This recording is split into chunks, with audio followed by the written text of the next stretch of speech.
Greetings. Today we're going to discuss two examples of the half-inch, what I believe to be the Broomell radiator valves. The only reason why we know that they might be Broomells is the outlet of the radiator actually had the fitting which said Broomell. The only writing on these is a vapor system patented on both sides, and that's the only indication other than their overall design, which we'll get into next. They both look superficially alike. This obviously is missing the little handle and the screw at the top.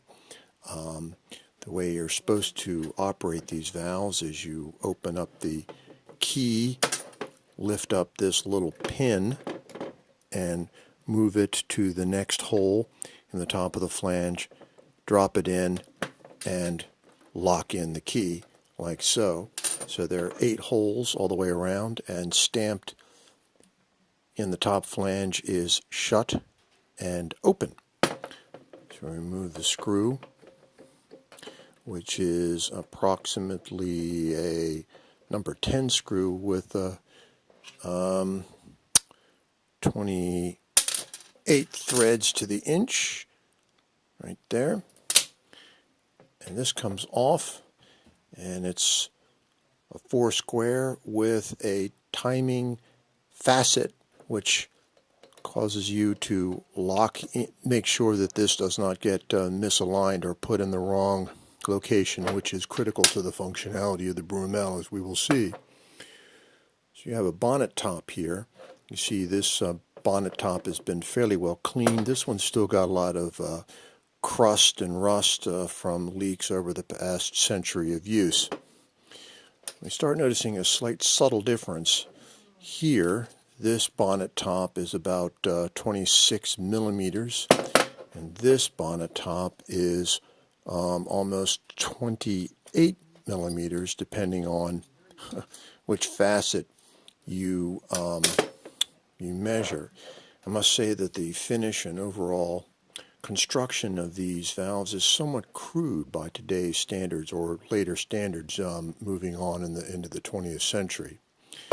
So we basically impact this off. Somebody has tried over the years to grab it. This is removed. And one of the things, and this is the bonnet coming right off. Basically what you see here, the only seal is metal to metal. This is a beveled disc going into this beveled hole here, and that's all you've got as far as sealing is concerned. These things were designed to operate at like 2 or 3 ounces of pressure at most, and this was thought to be good enough, and I guess it was, as long as you kept to those very low pressures. So this is the spindle. The spindle comes out. You see there's a spring which is in pretty good condition. Again, you have 4 square on the bottom with the faceting, timing fastening, which corresponds to the timing fastening at the top and bottom. Again, critical to the functionality, as we can see. The next to come out is basically a pressure disc. This is what the spring pushes down on, and inside is the pièce de résistance, the Broomell disc. The Broomell disc here has a series of 4 holes. The original material is long since gone, and I had cut a disc of Teflon with a water table cutting, CNC water table cutting, to correspond to this, to make this work. On the bottom there you can see there are the 4 holes which correspond to the 8 holes here. So as you turn this, you bring into battery 1, 2, 3, or 4 holes, or if you bring them all the way over to the shut position, all the holes are out of alignment, and the valve is presumably shut. Again, it's just pressure holding that on there. Nothing, no major bearing surface, or no real positive cutoffs as far as that I can see.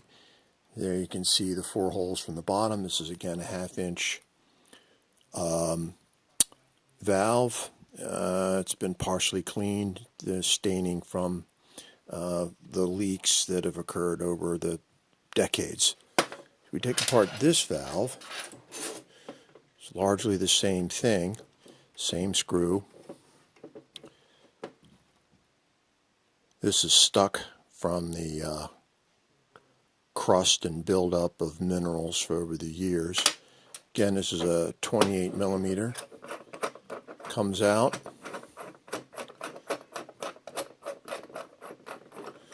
And we're going to start seeing some, again, metal to metal contact. There's the seal. Nothing more spectacular than that. And there's a different spring though. This is a little weaker. Even though these both came out of the same house, we got a slightly different design here. There's your cup. Okay, and now, instead of, and this thing doesn't want to come out very easily. It's a little fiddly. He knows it's on camera, I suppose. There we are. Here's the difference. Holes are larger. This is a solid brass disc.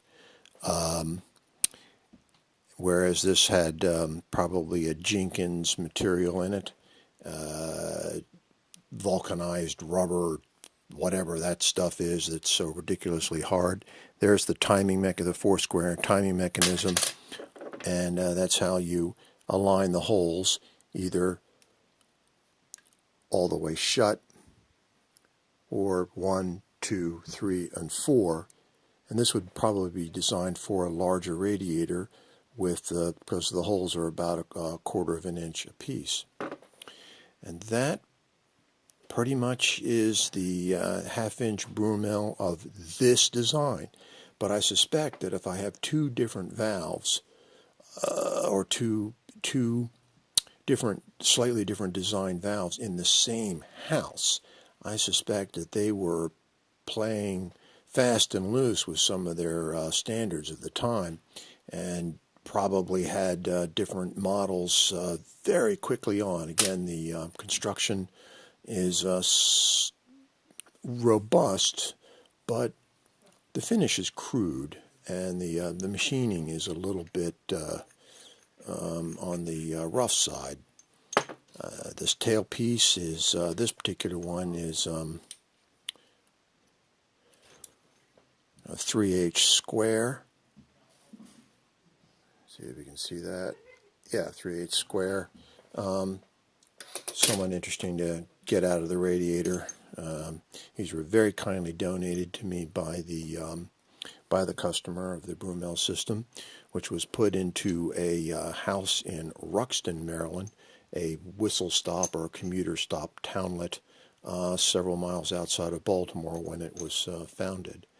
And that is that. If you have any questions, comments, or any other information that you can add regarding the Broomell valve, leave it in the comments below, and thank you very much.